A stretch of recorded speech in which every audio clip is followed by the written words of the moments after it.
Ibadah ini pasti akan diberkati oleh Tuhan. Semua, tidak ada satupun yang kita yang hadir pada saat ini tidak, yaitu diberkati, pasti akan diberkati oleh Tuhan.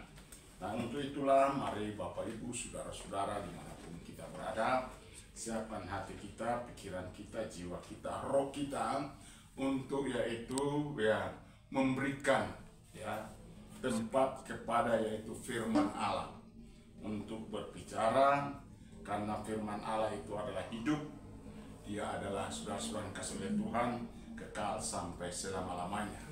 Dan dunia dan segala isinya akan lenyap, tetapi firman Allah sampai selama-lamanya. Nah, untuk itu kita akan lihat firman Tuhan di dalam kitab Perjanjian Lama. Kitab Perjanjian Lama, Bilangan pasal 6. Ya. Kitab Perjanjian Lama, Bilangan pasal 6. Kita akan baca bersama-sama. Ya. Kitab Bilangan pasal pertama. Ya. Bilangan berapa? Pasal 6. Ayat 24 sampai dengan ayat 27. Puji Tuhan. Haleluya. Ayat 23 ya, 22, 23, 24 ya. Perikopnya ucapan berkat imam. Haleluya, puji Tuhan. Saya akan baca ayat 22. Berbicaralah kepada Harun dan anak-anaknya, ya. Beginilah harus kamu memberkati orang Israel. Katakanlah kepada mereka, silakan. Tuhan memberkati engkau dan melindungi engkau. Tuhan menyinari engkau dengan wajahnya dan memberi engkau kasih karunia. Tuhan menghadapkan wajahnya kepadamu dan memberi engkau damai sejahtera. Sama-sama. Demikianlah harus mereka mengatakan namaku atas orang Israel, maka aku akan memberkati mereka. Luar biasa. Berkat Tuhan untuk selama-lamanya. Katakan berkat Tuhan untuk selama-lamanya. Berkat Tuhan untuk selama-lamanya. Jadi kita lihat bahwa betapa luar biasa. Tuhan membungkus kita atau melengkapi kita atau memberikan kita perisai yang namanya berkat perlindungan Tuhan. Jadi Bapak Ibu dimanapun kita berada, ini firman Tuhan sudah berlaku sejak dari zaman Musa. Nah, saya percaya firman Tuhan ini tetap masih berlaku sampai dengan hari ini. Amen. Di dalam keadaan apapun, bagaimanapun, kita harus percaya bahwa Tuhan itu ada. Karena Tuhan itu berbentuk firman. Firman itu sudah kasih oleh Tuhan, tidak bisa diukur dengan mata jasmani kita. Tidak bisa diukur dengan pikiran kita berapa besar, berapa luasnya, berapa lebarnya, berapa dalamnya, berapa tingginya. Tapi firman Allah berkata, di mana ada 1-2 orang berhimpun atas namaku, aku hadir. Jadi dalam hal ini kita akan melihat, mengerti, kita akan makna daripada berkat Tuhan ini bukan hanya sekedar kita ucapkan, bukan sekedar hanya kita ngerti, bukan sekedar kita hanya tahu bahwa ada berkat. Berkat yang bagaimana yang Bapak Ibu harus ketahui, berkat yang bagaimana yang harus kita yaitu nikmati, yaitu namanya berkat perlindungan. Ini sudah sedang kasih Tuhan. Bangsa Israel mendapat suatu berita yang daripada Tuhan. Musa ia mengatakan kepada yaitu melalui Allah berfirman, ya Tuhan berfirman kepada Musa, berbicaralah kepada Harun dan anak-anaknya, beginilah harus kamu katakan orang Israel, katakanlah kepada mereka. Jadi kita harus mendengar perkataan Allah.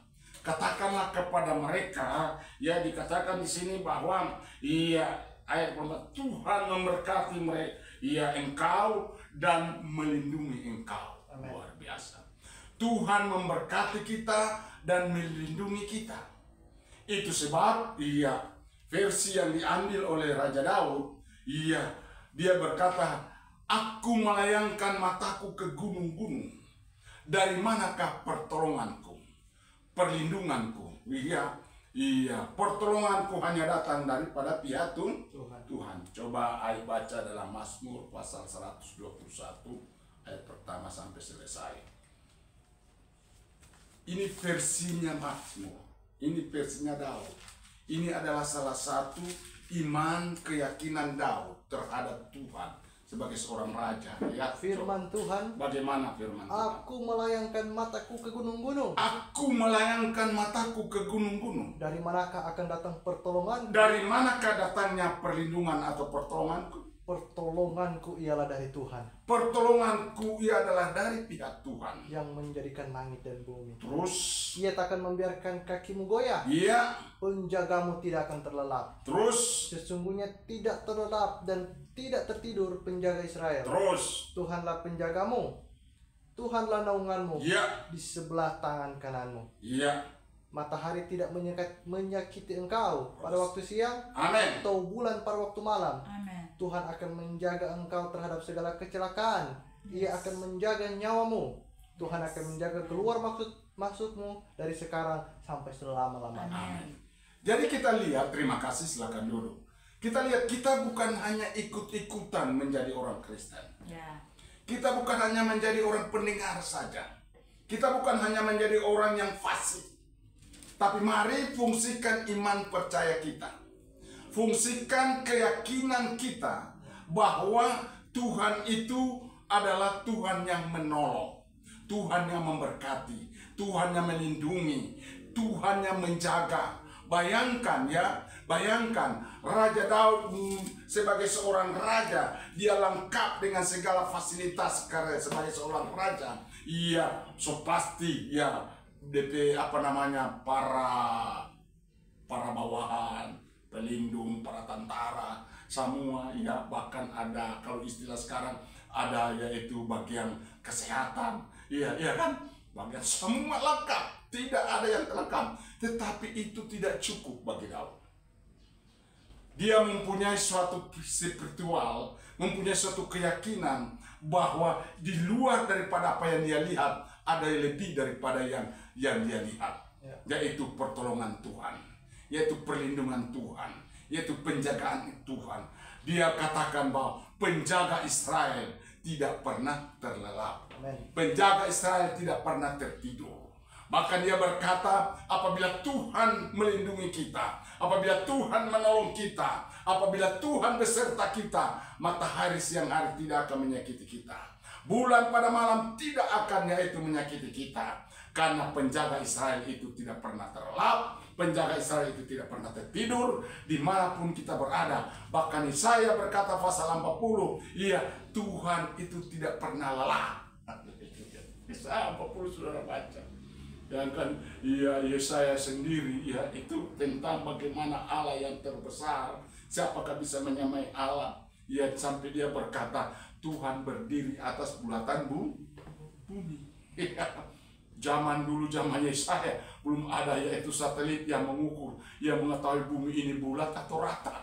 Iya kan? Iya betul enggak? Tapi dia telah beriman bahwa Tuhan itu berdiri atas bulatan bumi. Mungkin dulu kita tidak pernah tahu, saya pikir ini bumi ini ada yaitu ada Ija di salah satu tempat sebagaimana kita berpijak. Ternyata ini bumi bulat dan bumi ini ada melayang-layang di angkasa raya. Luar biasa, kan? Bumi ini bulat, Papa waktu Tuhan izinkan naik pesawat dari Jakarta sampai California, Amerika Serikat selama 19 jam, sekitar begitulah. Tuhan kasih oleh Tuhan, tidak pernah mengalaminya namanya malam, siang terus. Kenapa? Karena itu pesawat ada ikut bumi, ada ikut itu matahari. Pesawat ada ikut matahari, jadi betul-betul bumi ini memang bulat. Bayangkan saudara, tetapi Yesaya di dalam Yesaya 40 ayat 22 coba baca itu. Dia bilang bagaimana? Ini keagungan Yesaya, ini iman Yesaya. Kalau tadi iman daripada Raja Daud. Iya. Yesaya Pasal 40 ayat 22. Coba Eben baca. Kalau sudah. Ya, siapa yang duluan sudah baca?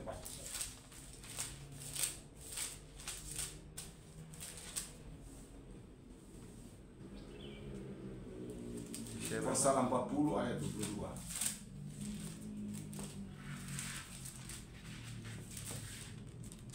Firman Tuhan, Ya.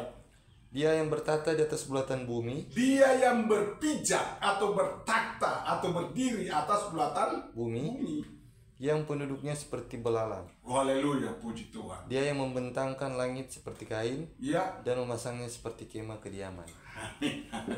Siapa bisa ukur Tuhan tubuh kita? Dia bantangkan tuh bumi seperti kain.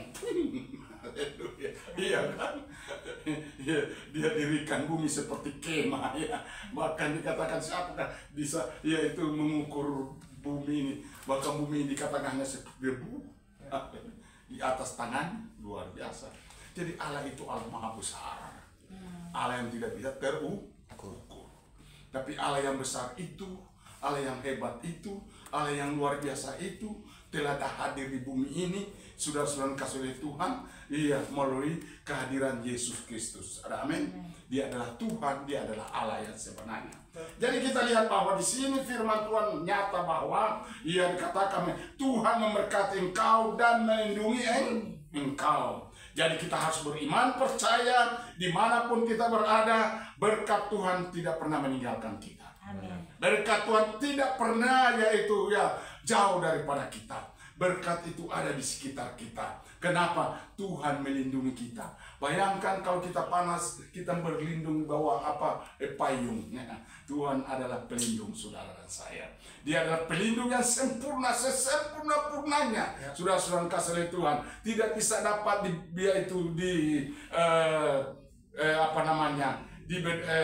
dibayangkan betapa sempurnanya pertolongan Tuhan. Sempurnanya yaitu berkat Tuhan. Dikatakan Raja Daud, pertolonganku adalah dari pihak Tuhan yang menjadikan langit dan bumi. Jadi bumi yang kita pijak ini itu adalah ciptaan daripada Tuhan. Jadi poin pertama, Tuhan melindungi kita. Tuhan memberkati kita. Puji Tuhan. Poin yang kedua, saudara-saudara dikasih oleh Tuhan, ayat yang ke-25, Tuhan menyinari engkau dengan wajahnya dan memberi engkau kasih karunia. Luar biasa. Sinar terang kemuliaan Tuhan. Yes. Menerangi hidup kita. Iya. Bayangkan Yohanes sendiri berkata, terang sudah ada, tapi banyak orang lebih suka pada kegelapan. Iya. Yohanes pasal 1 ayat 9. Coba baca itu. Yohanes 1 ayat 9. Ya. Yohanes 1 ayat 9. Bagaimana? Terang yang sesungguhnya, Iya. yang menerangi setiap orang sedang datang ke dalam dunia. Iya. Ia telah ada di dalam dunia, Iya. dan dunia dijadikan olehnya, Puji Tuhan. tetapi dunia tidak mengenalnya. Ya, haleluya. Jadi kita melihat bahwa terang itu adalah Yesus sendiri. Yesus berkata, akulah terang dunia. Akulah sinar itu, menyinari hidup kita. Wajahnya menyinari kita. Luar biasa, ini berkat yang hebat. Ya, kita bisa berjalan dalam dunia yang penuh dengan kegelapan ini. Arti kata, dunia yang penuh dengan berbagai macam kejahatan ini. Tetapi kita bersyukur kepada Tuhan. Kita selalu diingatkan oleh Tuhan. Pikiran kita disinari oleh Tuhan. Ya, hati kita disinari oleh Tuhan. Roh kita disinari oleh Tuhan. Kenapa? Agar supaya kita tidak terjebak dalam kegelapan dunia ini. Orang yang berjalan dalam terang, maka pasti dia akan memperoleh kehidupan. Banyak orang lebih suka kepada kegelapan karena perbuatan mereka itu adalah pada hakikatnya adalah jahat. Pada hakikatnya adalah perbuatan-perbuatan yang tidak benar. Itu sebab mereka senang berbuat kejahatan karena hidup dalam kegelapan. Kalau kita sebagai anak Tuhan, dikatakan Tuhan menyinari wajahnya dengan memberikan kasih karunia. Oh, karena begitu besar kasih Allah terhadap dunia ini, maka diberikan anak yang tunggal, agar supaya barang siapa yang percaya dan menerima dia tidak binasa, melainkan boleh hidup kekal sampai selama-lamanya. Itulah berkat. Bayangkan, sudah kasih Tuhan, dia sudah menyinari kita, dia memberkati kita, dia melindungi kita, dan dia menyinari perjalanan hidup kita. Itu sebab mari berjalanlah dalam sinar terang kemuliaan Tuhan. Hiduplah dalam takut akan Tuhan, bukan takut kepada manusia, bukan takut kepada pejabat, bukan takut kepada pimpinan, bukan takut apa-apa dan nama, tapi mari kita belajar menjadikan gaya hidup kita takut kepada Tuhan yang menyinari hidup kita, yang menerangi jiwa kita, yang menerangi telinga pendengaran kita. Apapun yang kita dengar, kita harus betul-betul, yaitu namanya harus tampi atau saudara ayah ya, harus kita yaitu bedakan. Ini pendengaran yang akan membawa berkat, itu perbuatan mau berkat atau tidak membawa berkat. Kenapa?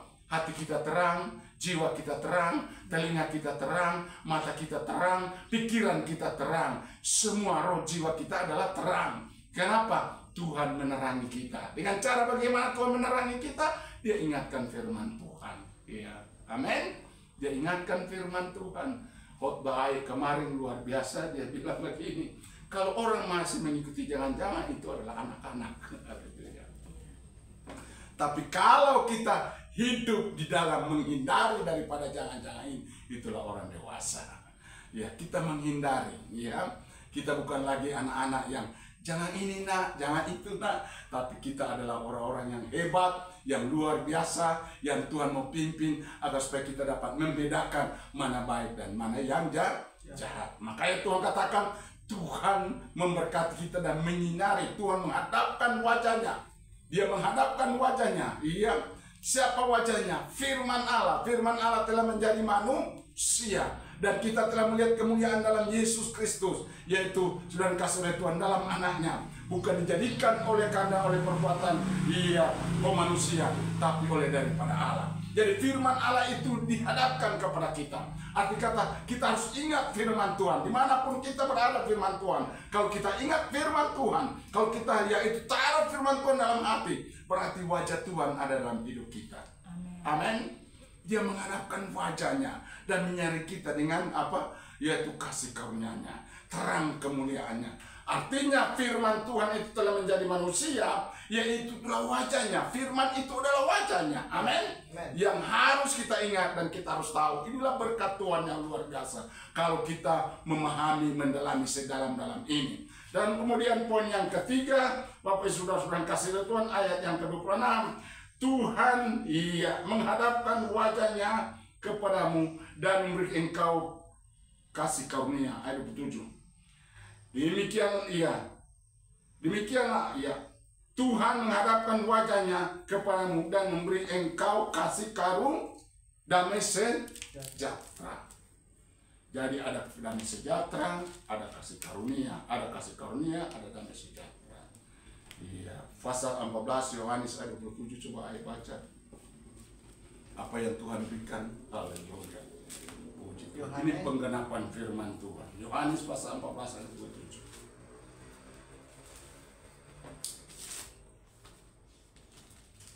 Haleluya. Yohanes 14 ayat 27. Tuhan, damai sejahtera kutinggalkan bagimu. Amin. Damai sejahtera kuberikan kepadamu. Dan apa yang kuberikan tidak seperti yang diberikan oleh dunia kepadamu. Janganlah gelisah dan gentar hatimu. Puji Tuhan. Jadi kita lihat bahwa Tuhan itu melalui Musa mengatakan kepada bangsa Israel, Tuhan menghadapkan wajahnya dan memberikan kita damai sejahtera. Apa itu damai sejahtera? Damai sejahtera itu adalah membuat kita tidak takut. Damai sejahtera itu tidak membuat kita kecewa sedalam-dalamnya. Damai sejahtera itu tidak membuat kita yaitu frustrasi. Damai sejahtera membuat kita tidak stres. Iya kan? Itulah damai sejahtera. Kalau kita punya damai sejahtera, kita tidak mudah terjebak dalam stres. Kalau kita punya damai sejahtera, kita tidak mudah yaitu galau, haleluya. Kalau itu susah, sedih, ya kan, murung, ya. Saya sedang dengan mama punya, kebiasaan yang hebat. Orang kalau sudah tonggak dagu begini marah, berarti galau dia. Iya, itu sebab damai sejahtera mengalahkan segala kegalauan kita. Damai sejahtera akan mengalahkan segala daripada stres kita, ya. Kalau kita tidak ada apa-apa, duduk di bawah kaki Tuhan, berdoa kepada Tuhan, minta kepada Tuhan yang menyertai kita, amin. Yang memberkati kita dimanapun kita berada. Kita kan berdoa sehingga kita punya damai sejahtera luar biasa. Bukan hanya kita disinari dengan wajahnya, tapi kita dihadapkan dengan wajahnya. Haleluya. Dan dia memberikan kita damai sejahtera. Dan damai sejahtera itu yang Tuhan sediakan bagi kita, tidak seperti yang disediakan oleh dunia. Dunia memberikan sukacita hanya sementara, tapi Tuhan memberikan sukacita untuk selama-lamanya. Beda damai sejahtera dari Allah dengan damai sejahtera dari dunia. Dari dunia, ya, ketika kita mengalami berbagai macam kesulitan hidup, mengalami berbagai macam tantangan, menghadapi badai, maka kita menjadi orang galau, jadi orang yang susah, orang yang penuh dengan stres. Tapi kalau kita hidup bersama Tuhan, kita yakin Tuhan kita tidak pernah ngantuk, Tuhan kita tidak pernah terlelap, Tuhan kita itu tetap ada dalam hidup kita. Dimanapun kita berada, pasti Tuhan bukakan jalan. Itu berjalanlah bersama Tuhan. Nah, itu sebab ayat terakhir ayat 27 tolong dibaca. Haleluya.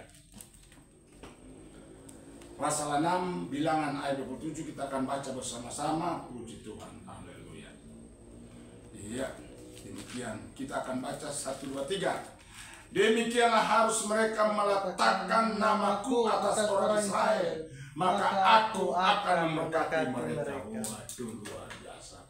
Apabila nama Tuhan, dengar baik-baik, apabila nama Tuhan diletakkan dalam jiwa kita, diletakkan di dalam perkataan kita, diletakkan dalam perbuatan kita, diletakkan di dalam segala tingkah laku hidup kita, apa Allah berkata? Allah akan memberkati. Amin. Biarlah namaku terletak kepada umatku Israel. Nama Tuhan telah kita tahu. Dulu mereka hanya mengenal nama Tuhan, aku ya aku. Tapi sekarang kita mengenal nama Tuhan, yaitu nama yang menyelamatkan. Amin. Tidak ada nama yang dapat menyelamatkan umat manusia di kolong langit ini. Hanya nama Yesus. Amin. Nama Yesus yang sanggup menyelamatkan umat manusia. Kenapa sudah dikasih oleh Tuhan para rasul, ya, para pendahulu kita. Mereka rela mati untuk Tuhan, rela mereka digantung untuk Tuhan, mereka rela dibakar untuk Tuhan, bahkan Yohanes katakan digoreng untuk Tuhan. Kenapa? Karena mereka telah mengenal nama itu, nama yang tidak mati. Iya, walaupun bangsa Israel, iya, orang Yahudi, orang Farisi sudah gantung di atas kayu salib, tapi Yesus yang mereka gantung itu, Yesus yang mereka salibkan itu tidak mengalami kematian, tapi dia bangkit dari antara orang mati. Dia hidup kekal selama-lamanya. Itulah nama, makanya disebut nama ajaib. Nama ajaib, nama di atas segala nama yang dapat menyelamatkan hidup saudara-saudara. Itu yang Rasul Paulus, itu yang Petrus katakan dalam, yaitu Kisah Rasul pasal 4 ayat 12. Coba ayat baca. Kisah Rasul pasal 4 ayat 12. Iya, puji Tuhan. Iya. Ya, proklamirkan nama itu, ya, nama yang tidak akan ada taranya, ya. Di kolong langit tidak ada nama yang dapat menyelamatkan manusia selain dalam nama Yesus Kristus Tuhan. Silakan baca. Kisah para Rasul pasal 4 ayat 12. Haleluya.